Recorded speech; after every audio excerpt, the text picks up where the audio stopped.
Halo anak-anak hebat, kita bertemu lagi di hari ini, di hari Selasa ini. Nah, hari ini kita akan masuk ke materi yang kedua di hari Selasa ini, yaitu PPKN. Nah, di tema kedua ini, materi yang kalian pelajari di minggu ini adalah berkaitan dengan manfaat persatuan dan kesatuan. Pertemuan sebelumnya, kalian sudah belajar tentang hidup rukun. Hidup rukun jika kalian terapkan dimanapun kalian berada, baik di lingkungan sekolah, di lingkungan rumah, maupun di lingkungan masyarakat, maka akan mengakibatkan atau akan membawa dampak kalian dapat bersatu dengan orang-orang di sekitar kalian. Nah, Bu Novi yakin ketika kalian melaksanakan tugas yang Bu Novi minta, yaitu melakukan salah satu kegiatan bersama keluarga di rumah, kalian melaksanakannya dengan baik, dengan sungguh-sungguh, sehingga kerukunan dalam keluarga kalian tetap terjaga dan semoga kedepannya juga tetap rukun. Nah, kita hari ini akan membahas tentang manfaat persatuan dan kesatuan, di mana persatuan dan kesatuan itu merupakan salah satu poin penting sehingga kita, bangsa Indonesia, itu bisa merdeka. Sebelum kita masuk ke manfaatnya, sebelum kita membahas manfaat dari persatuan dan kesatuan tersebut, kita akan memahami terlebih dahulu sebenarnya persatuan itu apa, mengapa penting, dan manfaatnya apa. Kita lanjut. Arti persatuan. Persatuan berasal dari kata dasar satu. Satu artinya utuh, tidak terpecah belah. Utuh, tidak terpecah belah. Sehingga persatuan berarti aneka ragam budaya yang menjadi satu, utuh, dan serasi. Jadi kalau di Indonesia itu banyak ragam budaya, banyak jenis suku, dan lain sebagainya. Nah, bergabung menjadi satu negara yang utuh dan serasi. Serasi itu selaras, sepadan, harmonis, cocok, sesuai juga bisa. Nah, dari arti ini kita bisa tahu bahwa Indonesia itu memang mempunyai banyak perbedaan. Kan di sini kata-katanya aneka ragam budaya. Aneka ragam budaya berarti budayanya berbeda-beda, tetapi mempunyai komitmen untuk menjadi satu. Maka kita sebagai bangsa, sebagai generasi penerus harus selalu ingat bahwa kita itu memang banyak perbedaannya, tapi kita mempunyai komitmen untuk bersatu menjadi satu bangsa Indonesia. Gitu. Nah, kita masuk ke maknanya. Makna persatuan dan kesatuan bangsa Indonesia. Tadi Bu Novi sudah mengatakan bahwa di proses perjuangan kemerdekaan Indonesia, persatuan dan kesatuan bangsa Indonesia ini menjadi modal yang kuat, menjadi modal utama dalam keberhasilan para pejuang memperebutkan kemerdekaan Indonesia, memperjuangkan kemerdekaan. Maka apa sih sebenarnya makna dari persatuan dan kesatuan bagi kita, bangsa Indonesia? Yang pertama adalah dengan adanya persatuan dan kesatuan itu akan terjalin rasa kebersamaan dan melengkapi. Mengapa? Karena kala itu kebersamaan dan saling melengkapi itu menjadi pondasi untuk mereka memperjuangkan kemerdekaan. Nah, Meskipun kala itu dipakai untuk memperjuangkan kemerdekaan, saat ini pun kebersamaan dan saling melengkapi itu kita butuhkan. Maka kita tetap harus melestarikan atau terus memperjuangkan persatuan dan kesatuan bangsa kita agar kebersamaan dan saling melengkapi itu tetap terjalin. Yang kedua, menjalin rasa kemanusiaan dan toleransi. Kita sudah paham bahwa kita mempunyai banyak perbedaan, tetapi dengan adanya perbedaan itu, kita tidak kemudian menganggap diri kita paling baik, menganggap diri kita paling benar. Kalau kita itu mempunyai pikiran seperti itu, maka rasa kemanusiaan dan toleransi itu pasti tidak akan ada dalam diri kita. Maka mulai dari sekarang, tanamkan dalam diri kalian bahwa kalian itu bagian dari bangsa Indonesia. Maka rasa kemanusiaan dan toleransi kalian meskipun dengan siapapun, meskipun terlihat berbeda jauh dengan kalian, tetap rasa kemanusiaan dan toleransi itu kita pertahankan.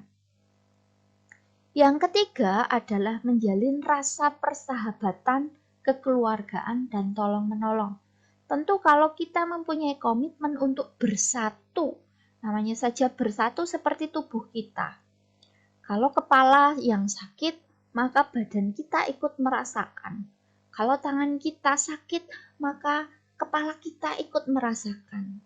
Dan seterusnya. Sama dengan keberadaan kita bersama dengan sesama kita. Karena kita mempunyai komitmen yang satu, maka rasa persahabatan, kekeluargaan, dan tolong-menolong itu harus ada dalam kehidupan kita. Jika salah satu mengalami kesulitan, maka kita ikut bersedih, bukan malah menertawakan. Begitu seterusnya. Contoh kecilnya misalnya, ada teman yang jatuh, itu bagian dari kita, maka segera kita tolong. Begitu. Dan seterusnya. Lanjut ke berikutnya. Contoh sikap yang menunjukkan persatuan dan kesatuan. Contohnya ini sebenarnya banyak sekali, tetapi Bu Novi cantumkan beberapa. Semoga dengan contoh yang Bu Novi cantumkan, kalian bisa mencari contoh lain yang sesuai. Yang pertama adalah menghormati orang yang sedang beribadah. Ketika ada orang beribadah, kita memberi waktu mereka untuk beribadah. Kita tidak membuat kegaduhan ketika orang sedang beribadah. Kita tidak mengganggu kekusukan, kekhidmatan orang lain beribadah. Itu contoh sikap yang pertama. Yang kedua, bergantian menjaga lingkungan. Lingkungan, entah itu sekolah, rumah, maupun masyarakat, itu mempunyai warga yang tidak hanya satu. Maka sudah sepantas dan layaknya, sudah pantas dan layak jika kita sebagai anggota lingkungan tersebut ikut menjaga. Meskipun menjaga di sini berbeda antara ayah, ibu, anak, atau antara anak dan guru, atau antara anak-anak dengan orang dewasa gitu. Yang ketiga, tidak memaksakan kehendak pada orang lain. Contoh sederhana misalnya, pemilihan ekstrakurikuler. Kalian ingin ikut ekstrakurikuler futsal. Teman kalian ada yang menginginkan ekstrakurikuler menari misalnya. Kalian tidak boleh mengatakan atau memaksakan kehendak kalian dengan mengajak paksa teman kalian mengikuti ekstrakurikuler futsal. Yang keempat adalah bersikap ramah dan sopan. Ramah dan sopan terhadap siapa saja. Contoh sederhana adalah ketika kalian bertemu dengan seseorang, jangan memanggil dengan nama-nama yang tidak sopan, tapi panggil dengan nama yang memang dimiliki oleh dirinya. Itu sebagai salah satu bentuk sikap sopan kita terhadap orang tersebut. apalagi orang tersebut itu lebih tua daripada kita. Yang kelima adalah menjenguk tetangga yang sakit. Ini jelas. Menjenguk tidak harus tetangga, bisa teman, bisa keluarga atau kerabat, dan lain sebagainya. Yang berikutnya, berkomunikasi baik dengan sesama. Berkomunikasi baik artinya, atau contoh yang konkret, yang real di dalam kehidupan kita, misalnya kalian menginginkan sesuatu atau meminta sesuatu kepada orang tua kalian, maka silahkan kalian berkomunikasi yang sopan, yang baik-baik terhadap orang tua kalian. Jangan memaksa, jangan juga mengancam, tapi berkomunikasi yang baik. Misalnya, Ibu, Bapak, ini sepatu saya sudah mulai rusak, bolehkah saya meminta sepatu baru jika Bapak dan Ibu memiliki uang? Itu contohnya, anak-anak. Berikutnya, gotong royong membersihkan lingkungan. Gotong royong sama artinya dengan kerja bakti. Membersihkan lingkungan itu bisa jadi membersihkan selokan, bisa jadi membersihkan sampah, atau yang lain. Yang terakhir adalah tidak membeda-bedakan. Siapapun, dimanapun, dan karena apapun, dengan alasan apapun. Tidak membeda-bedakan itu mulai dari tidak membedakan agama, tidak membedakan suku, budaya, dan seterusnya. Berikutnya adalah kerjasama. Dari persatuan dan kesatuan tadi tidak mungkin akan terwujud jika tidak ada kerjasama di dalamnya. Nah, apa itu kerjasama? Kerjasama adalah kegiatan yang dilakukan bersama. Kegiatan yang dilakukan bersama berarti melibatkan beberapa atau banyak orang. Tujuannya adalah untuk meringankan pekerjaan, menumbuhkan rasa persaudaraan, dan mempercepat suatu pekerjaan itu selesai. Tujuannya ada 3. Nah, contoh kerjasama. Belajar kelompok. Belajar kelompok bukan menyalin jawaban anggota kelompok atau menyalin jawaban teman satu kelompok. Yang berikutnya, berkata jujur. Mengapa berkata jujur itu merupakan contoh kerjasama? Karena dengan berkata jujur, kita tidak terbiasa untuk berbohong pada orang lain. Kalau kita terbiasa jujur, kita akan terbiasa untuk menghormati, menghargai orang lain yang ada di sekitar kita. Yang berikutnya, ikut Siskamling, sistem keamanan lingkungan. Siskamling atau biasa juga disebut dengan ronda, itu juga dilakukan tidak hanya satu orang, maka perlu kerja sama. Misalnya dengan giliran atau yang lain sebagainya. Memelihara tanaman di sekitar. Bisa jadi ada yang menyiram, yang satu atau yang lain ada yang mencabuti rumput, yang lain bisa menata tanaman itu. Yang terakhir adalah melaksanakan piket. Ini hanya sebagian kecil dari contoh kerjasama dalam kehidupan sehari-hari. Kalian bisa mencari contohnya yang lain. Nah, kerjasama itu memiliki atau memberi dampak atau mempunyai manfaat. Yang pertama adalah belajar bekerja dalam tim. Tim artinya adalah kelompok, artinya tidak hanya satu orang. Yang kedua, melatih kepemimpinan. Yang ketiga, belajar berkomunikasi dengan orang lain. Yang keempat, belajar mengelola konflik.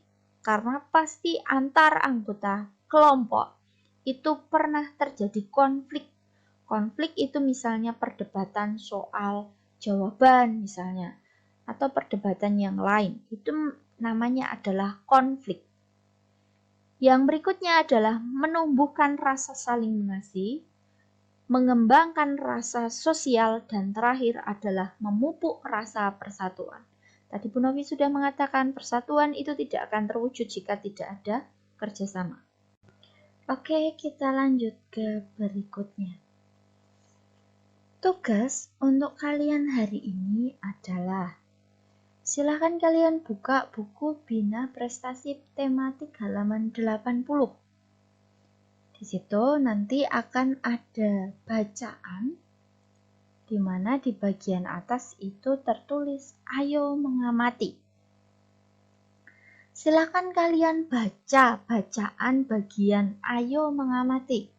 Ingat, baca bacaan ini. Kalau perlu tidak hanya sekali, diulang beberapa kali.